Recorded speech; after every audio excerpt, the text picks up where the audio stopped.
Now, it's important. Can you imagine if you've been arrested? Okay? I can't imagine, but okay. Uh-huh. And then you have been told now, for us to release you, you need to, set yourself on a police bond like this, lipa pesa, and you need to call someone to help you pay. Or you've been taken to court, and the judicial officer has said, Sawa, I will release the accused on a cash bail of 50,000 shillings, or a bond of 50, and a surety of a similar amount. Magistrate moves on. Next case. Now it's upon you to look for this 50,000 bob. You don't have airtime. If you don't do that, 4 p.m. inakuja. Watu wa prison, nani hajalipa bail? Ingia hapa tafadhali. Tuko na sapa na mahali ya kulala. Usijali. Jua tu ni sapa. Just because you did not have airtime to call and let people know, hii kesi yangu nimeenda kotini.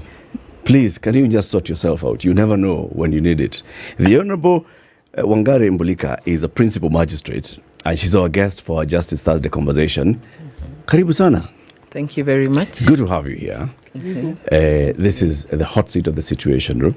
We are going to talk about, somebody has been told by a magistrate, or I'm releasing you on bail or bond, and you place a surety. And we've had these conversations before on what is bail, what is bond, what is surety, okay? And now there comes a time when you have paid and you have appeared in court, and it's about time now the court gives you back your money. Yes. Or your surety. And we are wondering now, how do you get your money back? Because we know how you gave the money. How does the money come back to me? And that's why you're here. Yes. All right? Karibu. Asante sana. Your Honor, our proverbs for this week are from Libya. Libya is actually a very old country. It was the regency of Tripoli as far back as 1551. Okay? Then it became Italian Libya in 1911. Then they got independence from Italy in 1947. There was a kingdom in place, the kingdom that had been established in 1951. So after independence, they continued like that until 1969, when there was a coup led by Colonel Muammar Gaddafi. And he stayed at the helm of this country. There was, several things that were happening. There was a civil war in 2011, and then there was an intervention by NATO, and that same year, 2011, and then you know what happened. It ended with Muammar Gaddafi somewhere under a culvert. And it is said that he was found by, some of these people when they were passing, and they took him and they killed him. And since then, the country of Libya is governed by a presidential council. And the chair of that presidential council is called Mohammed El Menfi. Yeah? Nice history. Sindio? Today's proverb, listen to it and give us your interpretation. Learn to shave by shaving orphans. Learn to shave by shaving orphans. What's your interpretation of it? What do you think the Libyans are saying? Learn to shave by shaving orphans. Yes. Okay. No wonder somebody texted me and told me, remember the proverb of the day. I was like, what do you mean by that? I should listen to Spice FM more often. But back to the question. Now you get it. Now I get it. What I would interpret that mean, orphans are very vulnerable people. Yes. And in their vulnerability, for you to actually manage it, you need to really bring yourself down and feel them. And by that, when you're shaving them, you should consider all the factors about this particular orphan, because they are needy, they don't have a parent. And they're just telling you, my interpretation, be more human. If you want to do good, start with the needy. That is how I'd interpret it. Beautiful. You put it very well. Yeah, it resonates. Yeah. At least with me, it resonates. Yeah. And it's very, very true. So now, because we're going to talk about refunds of cash bills and the collection of surety, let's first of all start. For those who missed the class on that day, just a quick introduction.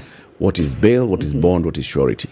In fact, I just thought I was going to start with refund of cash bill because I know my colleagues were here like maybe 3 weeks ago and they talked about it. Yes. But anyway, just a highlight on it. Cash bail and bond and surety is what the court guarantees that you'd come back. And actually, you don't really have to pay cash all the time if you're a known person. For example, myself, if I go to court today, God forbid, because I'm known, I should not pay cash bail. But in the event you're not known by the court, it is to ensure that you come back. So it's the money that you paid to come back, or you give your title deed or a pay slip, or somebody who's going to ensure that you come to court, because that is the essence, you coming to court. So that is what it is. So cash bail is you pay it in cash? In cash, yes. What is bond? Bond, now you either bring a logbook, a title deed, Some property? or a pay slip. Okay. Just somebody to guarantee that in the event that you don't show up, either my title will be forfeited, my vehicle, or I'll have to pay that amount that the court says to the court. Okay. Surety? Surety. Yeah. Yes. What is it? Surety is the person or the title Okay. that now will ensure that you come back to court. Okay. Is somebody else? Yeah, it has to be another person. Okay. Not you. So, if I can just do, if the magistrate in court says we're going to release you on bail of 50,000 shillings with a surety of the similar amount, this means that another person will stand with that amount as well. Not separately. Not separately, together. But against that 50,000. Okay. So I'll come with my pay slip and say, yes, I'm able to stand surety for this person. In the event this person doesn't pay or show up in court, I will pay the 50,000. Okay. And that's why the surety. Okay. And more often than not, the surety is usually pronounced when bail or bond is being requested. Yes. Okay. Often. Always, actually. So you have an alternative. It's and or. Yes. Okay. Not and or, it's or. It's or. Yes. Or. Okay. We can't take or a both. surety. Or a surety of a similar amount. Yes. So- Or a surety. Okay. Okay. So, the accused person has appeared in court. At what point do they qualify for a refund? Wonderful. Now that's where I show up. Stomping ground. Yes. Okay. Now, when we pronounce a sentence, in that either you'd be acquitted or convicted. At that time... So it's the end of the case? The end of the case. Okay. So at that time, that money becomes free for you. Either the person who deposited or the accused person. More often than not, it is somebody else who actually has deposited that money. Because remember, as you said, you'd be somewhere in the... cells, in the holding. and you have no airtime. Yeah.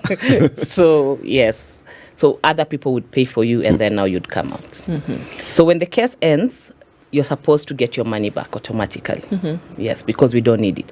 Unless now you move the court and tell the court, I don't want that money. You have fined me, let's say 50,000. Use the 50,000 that I had deposited as my cash bail so that I go home.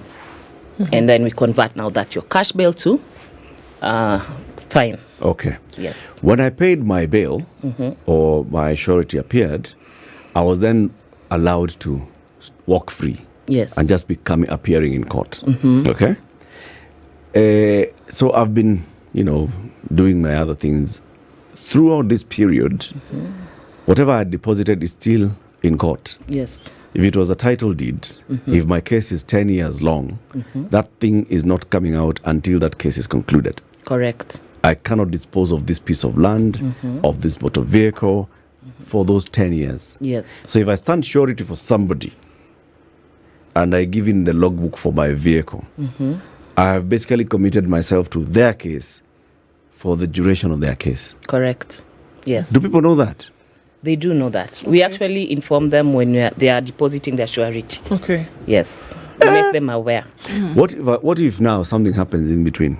Let's not even come to the end of the case. Gari imepata accident, imekuwa write-off. Wonderful. Muko na logbook. Tutabaki na hiyo logbook. Yes, that's a scenario. We'll still remain with the logbook. However, in the event now this person runs away, that is the time now we'll realize, actually that vehicle is a written off. We're holding something useless. Worthless piece of paper. Yes. Is there a requirement to report? It is. You have to report at that particular instance. Okay. So when this thing becomes worthless piece of paper, Yeah. I should come to court and say, by the way, that logbook you're holding, it's no longer valid, which means I am coming to say, instead, I'm giving you something. Yes. The law requires me to do that. Yes. You're supposed to do that. Otherwise, if you skip bail and we come for your vehicle and the vehicle is not there, we'll hold you accountable, especially the owner. You know, the accused person really doesn't care about your property. It is your property that you should be reporting to the court. Okay. So you mentioned that whether you look at somebody being acquitted or sentenced, that is when now you will see this refund of, this bail coming to the individual. So if they're acquitted, obviously the case has come to an end, you get your money, you go, and it doesn't matter the time, because you could have somebody being, arrested for what's the minimum felony here that you could see Maybe, that would require bail. Yeah. 3 years in custody, but now maybe 6 months. Okay. So, and then also depending on the amount, obviously, depending on the case, that's when you now would then say this is the amount that we're asking for bail. Yes. So if a case takes 3 years, that money will be held. Yes, it's going to be held in the judiciary. Okay, so the minute that the judicial officer now says, okay, this person has been found not guilty or whatever, then the process begins for the refund to happen. How long does that take? Now, as a judiciary right now, we are holding a lot of money to the tunes of millions. People don't come back for their money. Remember, the time you're depositing this money, you're rescuing somebody. And maybe you're having your cup of tea somewhere in the village. This person, a whole group tells you, please, let's go redeposit this money. You deposit it. 3 years later, the person has been acquitted or convicted. Do you think you'll go to court alone? So you are taken by a group. So that mentality that I go myself to court, I'm not going. So they abandon that money. Number two, there's usually a receipt. Back in the days, there used to be hard copy receipt, but we have gone digital. So that receipt is lost. So you cannot follow your money because now you're stranded. You don't know how to get your refund. And that's why I'm here today to tell you the processes have improved. You only need to bring your ID card, the receipt. In the olden eras, if you have the receipt, come with it. If it is lost, come with a police abstract and an affidavit stating that that receipt is lost. And also come with bank details so that now we deposit your money. It will only take now guaranteed 14 days because we have automated the process and it is at a click of a button. So come for your money. When someone is sentenced, they also get their money back? Yes. You get your money. Because you see now, the person, if that money is not used to pay fine, let's say you have been sentenced for a custodial sentence and not without an alternative of cash bail. Of a fine. Or refund. Yeah, so you get your money back. Yes. Okay. How do you process that? Ako jela. Remember, the person who deposited wasn't the person who was in jail. It's somebody different, always. Yes. I see. So even the cash bail was deposited by somebody else on behalf of the accused person. So that other person is the one who comes to collect. Yes. Higher. During the course of this case, the surety or the person who deposited bail dies. Wonderful. It happens. So now what happens? Now, in the circumstance that this particular surety dies, the accused person, it is honest to say he's passed away and I need a replacement.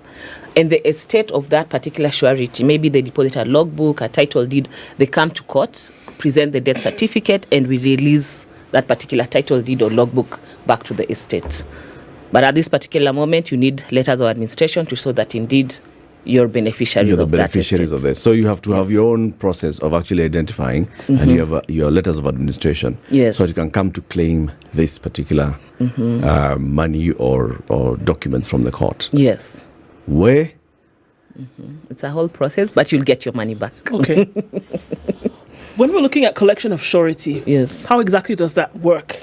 I just want to understand that because also now there would be a refund of the same surety when the case comes to an end. Yes. Right? So if I go and stand for somebody or somebody stands for me, surety of 50,000 shillings, do we actually have to bring it, or is it something that I sign to say, look, I stand for this person? Or do I have to bring the money as well?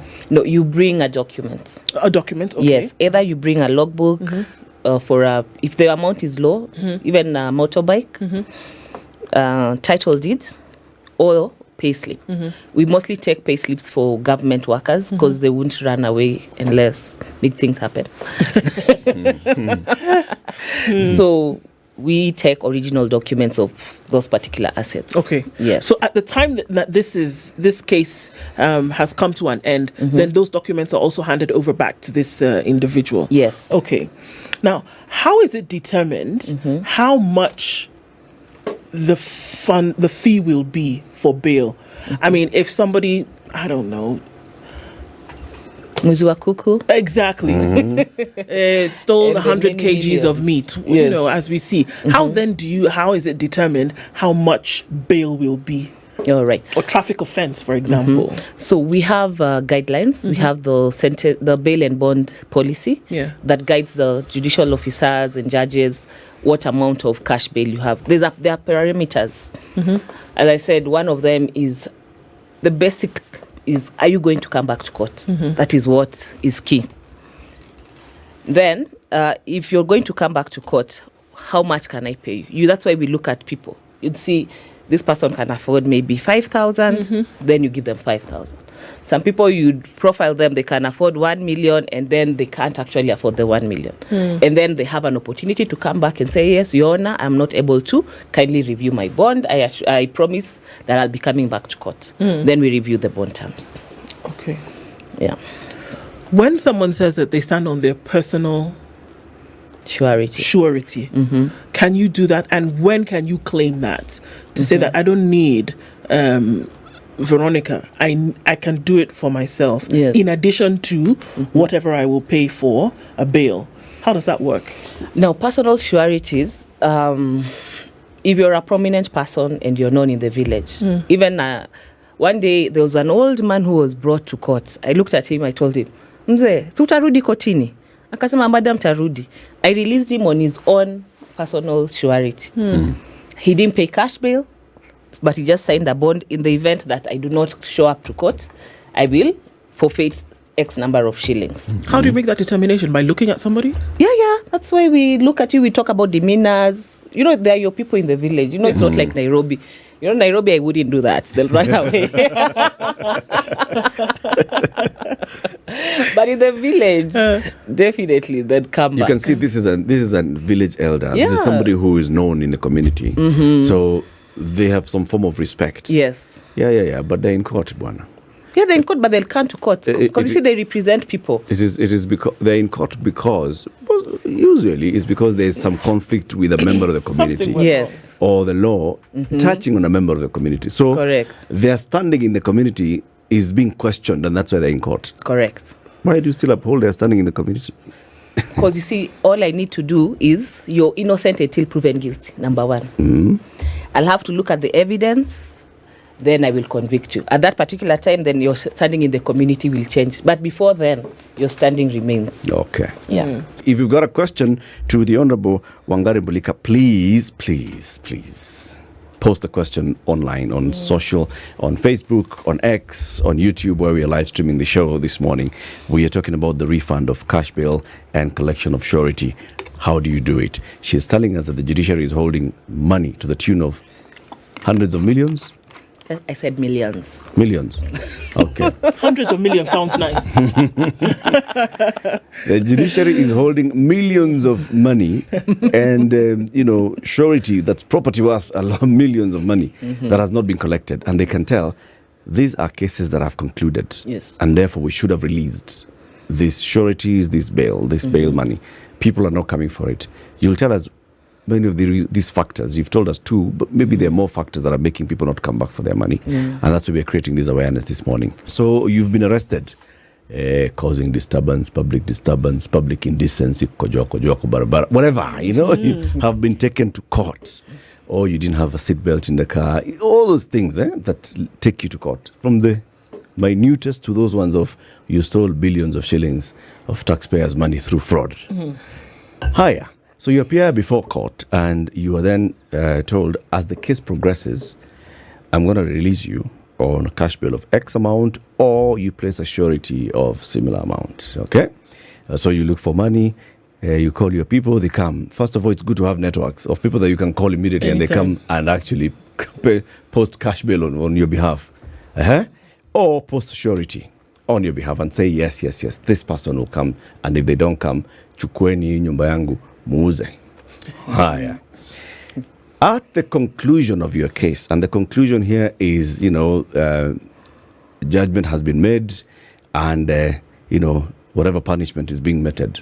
Either you've been released or you have been found guilty and you've been sentenced to jail or punishment, or you've been told community service, or whatever, custodial or non-custodial sentence. You then qualify for a refund of this cash bail and a collection of the surety. And the reason why we have the Honorable Wangari Mbulikah this morning, Principal Magistrate, is so that she tells us how you go about it. But first of all, why are you holding so much money? What are these factors that contribute to people not coming to collect the money that they took to court? You said one of them is they did not know that they could collect. Let's just start with the basics. So maybe someone just did not know that they could go and collect. What else? Actually, a task force was constituted by the Sigei just to look into this matter. Why don't people come to collect this money? And there were very simple reasons. Number one, they didn't know, because people don't differentiate between cash bail and fine. So most of them would think it was a fine, and therefore that money has gone. Yeah. And that is why we are creating an initiative for the last 1 year.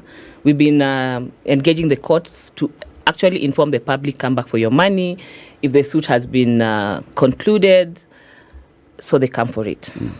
Number two, you'll be surprised that even advocates withhold a lot of their money. They have deposited monies in civil matters. Their clients have not come for it. Truth be told, I always like saying the truth. Long time, the processes were really long and tedious. When you guys still have newspapers, I think we abandoned these things. We make them work. I don't even know how to flip it. So the process used to be manual. So by the time you go to accounts, you pay. It's a manual process. They have their register. There's a court file that has a receipt. And before it goes round the whole process, you get tired. Honestly, it was fatigue. So now we have automated that process. So at least now it's faster. Number two, you'd lose your original documents. And once you lose that receipt, you'd be like, how will I get my money back? So you forget about it. Number three, because the court process is long, you forget that you kept your money somewhere. And you just don't go back for it. And this accused person doesn't inform you, I've been set free or I'm in custody, come for your money. So it's just information, basically. Yeah, just information. Okay. Where does the judiciary keep the money when it receives cash bail money? Wonderful. I was waiting for that question. Number one, that we have different accounts. We have the deposit account and the revenue account. So the money remains in the deposit account. But now we have engaged with the UFA, Unclaimed Financial Assets, who usually now disperse that money. They hold all the monies, the banks submit their money, shares, dividends. UFA holds it. Okay. So we are working together with UFA. In the event we fail to find these people, they fail to come, we'll release that money to UFA, and now UFA will continue looking for those people until they get their money. Okay. So we are in that transition stage. If we are come for your money, if you don't come for it, we release it to UFA. UFA will continue looking for you. Okay. So it sits in a deposit account. Yes. Through the duration of this. Yes. Of course, there's more money coming in, some money going out. This account is basically busy and it's running. Yes. Is it earning interest, this money? Now, thank God I can claim, I don't know. Because I don't know of anything financials. When I come to claim, and it's a couple of years later, Yes. am I only, if I had posted bail for 50,000 shillings, Yes. am I coming to collect 50,000 shillings, or is there going to be a recalculation, inflation, adjustment, and all those things? It will be the 50,000. Yes. Okay. we are not a banking institution. You're putting the money in the bank. So the question is what is UFA? UFA is Unclaimed Financial Assets Authority, right? Yes. And I think we've had a couple of conversations with them as well in terms of what they're holding to get back to folks. And so this would fall, and some of the money that they hold also would come from the judiciary, because of these unclaimed bail. Now, bail is set, like you told us, in order to guarantee that an individual will come back to court, either to face charge or to attend trial, etc., etc. Yes. Now, that guarantee that you set, you're basically saying, I myself will bring myself at a later date. Yes. If the court sees that you would not come back for whatever reason, like you say, you can look at somebody and tell if this person is being genuine or not, then there is a likelihood then that the judicial officer will not grant bail. So bail can be denied at that point. And what happens is that you sit in remand until the case is heard. Yes. Am I right so far? Correct. Okay. What happens in the instance when an individual decides, like we see it in the movies all the time, where they decide to jump bail and then just disappear? We'll find you.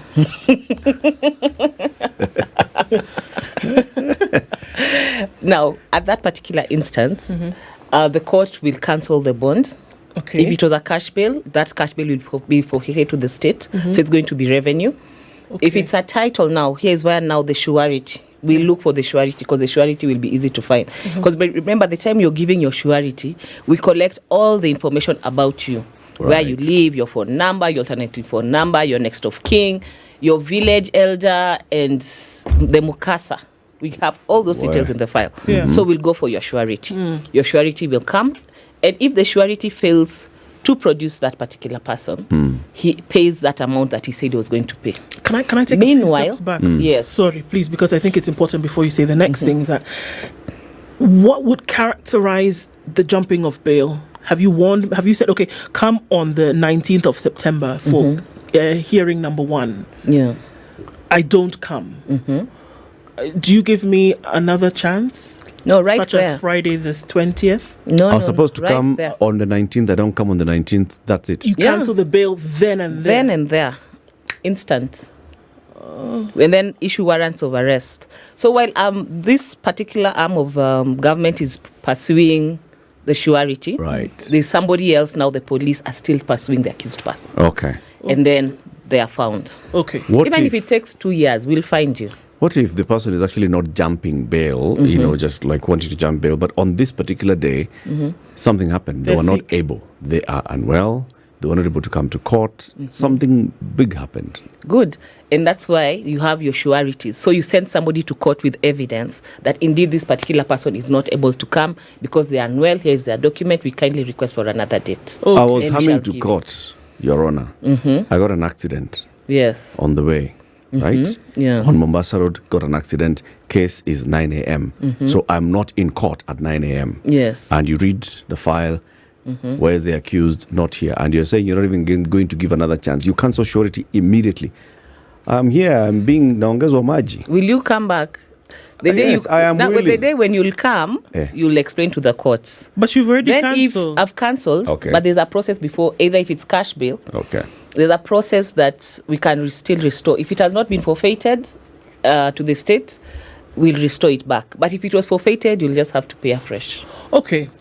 So in this instance, that money you said goes to revenue. That becomes judicial revenue? The government's revenue. It becomes government revenue. So it will Yes. go to that Treasury. treasury. Yeah. Okay. So if an explanation then comes, but you said it's if an No, explanation it's over because it's over. already it's no longer even in our custody at that particular moment. So, but the case is still alive. Yes. The case is still alive. This individual now, that goes back to what you were saying before I interrupted you. Yeah. That they cancel that. It goes to We revenue. get the surety. Yeah, it goes to So now revenue. you're going back to get surety from, it could be my personal surety. Can you bank on my personal surety if you've cancelled the bail and that has gone towards revenue? Will you still bank on my personal surety? Yes, I'll come for you. But you see, I remember I told you it's alternative. So if it was cash bail, that's different. Money has gone to treasury. Yeah. If it is a title deed, I will get now the owner of the title deed. I ask you pay. If you fail to pay, then I will sell your land. But the case is still alive. Yeah. But where is the accused person? And that is why now, before you stand surety for someone, you must believe in this person. So what if the accused person then turns up? There's a reason I've been away. There's something has happened. I said, I got an accident on Mombasa what Road. Coming to court. As the magistrate is saying, ako wapi huyu, mimi naongezwa maji hapa Mata. Okay, you see, those are outliers. You see, if indeed you are very sick, then the court will consider. Okay. But there are some people who skip bail and they go to Tanzania and Uganda. But you know, these sureties, when they hear their title deed is going to be sold, They show up. They show up. In fact, they bring them themselves. They hold their hands and say, Mheshimiwa Njo huyu, in fact, I don't want to stand surety for him anymore. Release me, mweke ndani. Wow. And we'll release you, go with your title, wewe. Be the guest of the state. Okay, you'll be a guest of the state, but let's look at what can happen. Because at the end of the day, we understand that there's justice that would want to be applied, and I think that there are explanations or reasons that somebody would give. How lenient would court be? How lenient would the judicial officer be to say, okay, fine, you went to Tanzania, whatever in temporary insanity you had, all right, your bail has been cancelled, you may be in remand. What are the chances of you then reapplying for that situation to say, okay, I will behave myself this time, Your Honor? Okay, depending. How did the surety describe the situation he had to go through to capture you back? So if it was you're sick, he found you in hospital, he was sick, he was in hospital, but I don't want this headache anymore, release me. But if indeed this person had to go through Safaricom, trace this person, CID, trace this person, then honestly, we're not going to give you bail again. Tumalize kesi. So you'll be a guest of the state until we finish the case. Okay. Okay. Not fun. All right. So now, even as we look at as some of these cases develop and you see things like this happen, I want to look at the case whereby you talked, because I'm still stuck on these two, where you talk about acquitted or sentenced, right? Yeah. So now, as an individual is sentenced, does all of this cease? This whole, if it's bail, if it's bond, whatever it is, you get your things back and you remain sentenced, whether it is a fine that you will be asked to pay or whether it is a custodial sentence that you will have to serve. All of this becomes history. We release all of that. Because you see, the purpose was we want you until the day of judgment. Okay. So it is a date of judgment. Everything else that was holding you to remain here, to ensure that you're always before me when I need you, we release. You get your cash bail, you get your surety, gone. Okay. And we go to this money that's being held that maybe goes from the judiciary to UFA. What if it's in the case of somebody having been deceased? Wonderful. In fact, we'll be very happy to give that to UFA. As UFA waits for the succession papers, then now the people who are beneficiaries will claim it at UFA. Now, what if in this time where we're still dealing with these bail, bond, surety issues, and the person actually does become deceased? The surety. Both. Or the accused. The accused or if the accused the person who's giving surety. All right. If the accused dies, the case is over.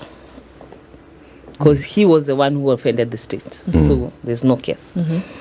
If the surety dies, then it is the honor of the accused person to inform the court that indeed my surety died and I have a replacement. Here's a replacement. If they don't do that, the estate of now the deceased will actually come to court and say, our father passed away, we want our title deed. And therefore now you'll tell the accused person, get a replacement. Okay. Yeah. And they have to come. Because we're in the society. Yeah. We understand each other. We need some certain clarifications because as far as very many of us know, the justice process begins when you are arrested. Okay, when you just get in touch with the law enforcement officer. Yes. Up to the time you're dealing with the prisoner, or the prison officer, you are in the system. But the judiciary has, its step, and the people before and the people after have their steps. Yes. Bond, bail, and surety in court are after I have been brought to court and I have been charged, correct? Yes. Now, before I was brought to court, I was arrested and the police had given me some bail. Yes. Does that involve the judiciary? No. Or is that separate? Now, that is police bond and cash bail. So the police actually, those days when we used to handle money, the police would come with a big brown envelope full of money. So if you have acquitted this person who had already paid police bail for 5,000, he would count that 5,000, give this person, here's your money. There. Yeah, then go. Like that. So what is police bond and bail? So the police, when they are arresting you, and they need to charge you within 24 hours as per the Constitution, but they're still carrying out the investigation. So they'll give you bond. Go, but the day we want you, you must come. Okay. And that's why they're holding that particular cash bail. So when you produce yourself on the day they requested you to do, and then they'll bring you to court, they return your money. Because you've now appeared in court. Appeared in court, now the court will now set now its own. You're in the hands of the court. Yes. So they've handed you over from police now to court. Yes. They give you back your money. Correct. Tumemalizana na wewe sasa wewe ni mali ya court. Yeah. Okay. Now, this the determination of how much I'm to pay for police bond or bail, who makes it? Is it in law? Is it the OCS to determine? It's due to practice. Officer, yes, you'd know. Police bond, they're 5,000 and okay, it's not in statutes, unfortunately, but depending on the area the crime offenders are, they are usually parameters. For example, in my village, Maragoli, if they tell me to pay cash bail of 10,000, that's a long order. Yeah. But in Nairobi, I can be told pay 10,000, then you'll pay the 10,000. So depending on your area, they would set the reasonable terms. Okay. I mean, there are a number of questions coming through, and maybe we'll look at some of them. But one is, and maybe just some kind of clarity, that what is a determinant factor when it comes to then granting bail, and then what is a determinant factor for denying bail in court? Okay. Let's start with denying.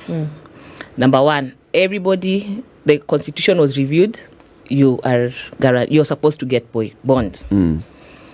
But now, the old Constitution, capital offences do not get bond. That was murder, robbery with violence, automatic. You stay there, we finish your case.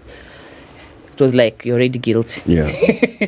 But now, you all are entitled to your bond and cash bail and surety. However, should the prosecution demonstrate to the court that you're a flight risk, that you're a danger to society at that particular moment, then the court may deny you. Yeah. Okay. But the prosecution must demonstrate those characters. Okay. And then the judicial officer makes a decision based on those elements. Okay. Yes. So what's the time period between when bail is cancelled and when it is forfeited to the states? Depending on how fast the court process is in that particular court area. Some people would do it immediately.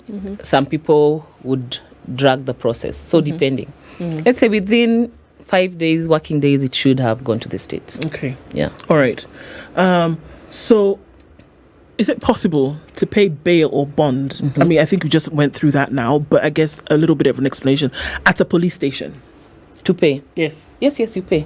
You pay at the police station? Yes. Or you can pay at court? No, there are two. Okay. When you're in the custody of the police, you pay the police. Oh, things are happening here. I know. Don't worry. You pay the police, and that is called police bond. However, now when you come to court, you pay the judiciary. Okay. Yes. And we do not accept they're cash. They're not the same. They're not the same, and we do not accept cash. You pay through the account number. Oh, hang on a minute. What's the difference between the two? What? The police bond and the judiciary bond. Court bond. Yes. Now, police, you're in the custody of the police station. When you've been arrested, they still want to carry out investigations, so they give you. Mostly in traffic cases and even these other crimes, depending on the length of time they'll take. So you pay, they release you, you come back, they return your money when they bring you to court. Or they return your money when they see there's no probable cause why we should take you to court. Okay. So you can pay a police bond and go to court. Yes. Then the court can actually say that bond that you paid can now be released to you after we've done 1, 2, 3. It's automatic. Okay. Police bond, once you bring your body to court, the police, they give you your money. Okay, got it. Yes. All right. Then now Judiciary will set its own bond terms, and then using the money that you have been refunded by the police, depending use on it how to- much, now you can use it to Okay. pay the But Judiciary. you choose whether you want to use it to or not. Yes. Okay, now let's go through the process of claiming. Yeah? Yeah. So case is over. My person has been sentenced or has been released, and I'm the one who had placed. Let's start with the surety or with the cash bill. With cash bill. I'm the one who had posted the cash bill. Yes. 100,000 shillings is in court. I have everything. I have my receipts. I have everything. Take me through that. Now, once we receive your receipt, your ID, in case you've lost it, So I have and to bank come to account, court. you have to come to So court. walk me through, where am I going in court? When you come to court, you'll go to the registry and leave your documents with the registry. So when the registry will process it, now these days we are digital, we'll put it in the system. Like, this person wants to be refunded. Then now it will go to accounts. Then now accounts will feed in your bank details and all that, and money will come to you. Within how long? 14 days maximum. So within 14 days of me lodging my claim, Yes. I should receive my money. Yes. Okay. I have lost one of the documents. I don't have an ID. I don't have a receipt. I have lost one of the things. Yes. Uh-huh. Now, if you've lost your receipt, you'll have to go and get a police abstract. Here you can get it at Huduma, anywhere, in the nearest Huduma or police station, and an affidavit from a lawyer swearing that indeed you really lost your original receipt. Judiciary doesn't have a copy? Of the... See that? Yeah. Of the Not in receipt. the system. No, the new system, yes. But the old ones, that you have to bring. But in the new system, we are automated. You're good to go. So in the new system, what do I do? So in the new system, what is important that we are lacking are your bank accounts, and they come with your ID, just to verify that it is you who's now requesting to pay, Okay. and then now we'll process. And in the event I don't have an ID, can I come with the passport? Yeah, yes, your passport will identify you. If Yes. none of the two, can I come with my Huduma number, Huduma card? Yes. Okay. I don't think there's anything else. My driving license. DL, Driving license. no, we don't It's a accept. smart one. It's from the government of Kenya. Okay, I need to verify with my accountant. Okay. That one. But Yes, in the event but- I don't have any of these, then I come with a police abstract that I've lost my identification document, and that's good enough. But you have the copy of your ID somewhere. Yes. Yes. Or maybe not. But I haven't. How are you surviving in Kenya? You should be arrested. I walk around with an abstract. So if I have an abstract and I don't have a copy of the ID, do I then need the Your affidavit? passport. Then you'll need your passport. We need a document to identify you. Okay. Yes. Now the same applies for claiming of a surety. Yes. Same process. Same process. Yes. And then the document will be released to me. Now it's not being taken to a bank. It's Now a this will document. be the title deed will be released to you directly. So In I fact, have that to is come faster. back. They'll call me when it's ready. No. or what? That one is very fast. Because see, the document is already with us. So it's just you to identify yourself. We take you through the motions. Then now we give you back your title. Yes. Same Or day. logbook. Same day. Okay, so let's see that you've been in custody in the cells, because this process before you pay bail or whatever, you're not just allowed to roam free. We know that. Yes, You have in the court cells. You're in the court cells. Yeah. But usually, if we talk about the situation on the ground, usually there are some interesting games that happen there, so that you can either stay another day and there's somebody who's waiting for you. How do you deal with the situations on the ground in reality whereby there's deliberate delays? Because we've heard things like this over and over again, where there's deliberate delays. You want to pay, there is no place, somebody has sent M-Pesa you can't remove, and somebody's guard over.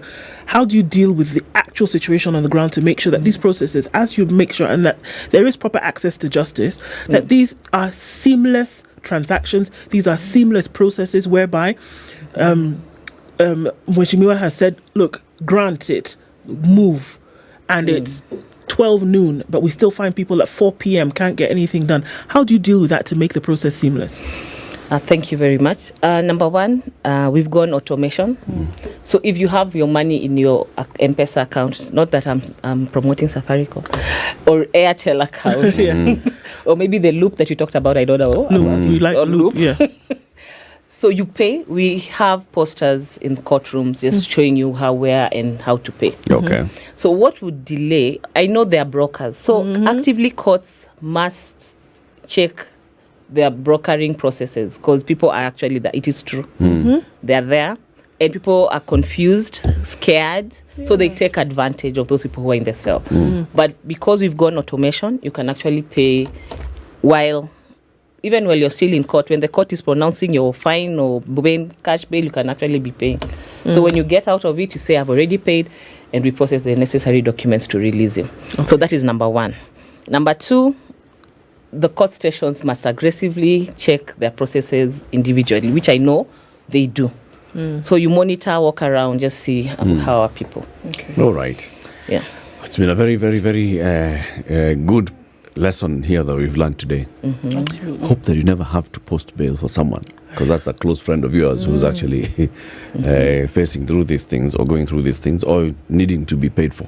But we thank you very much for joining us, Principal Magistrate. The Honorable Wangari Mbulikah is the Principal Magistrate. She's been our guest today, just creating awareness on the process of refund of cash bail or collection of surety. That's been our Justice Thursday conversation. This is the Situation Room, the only way to start your day.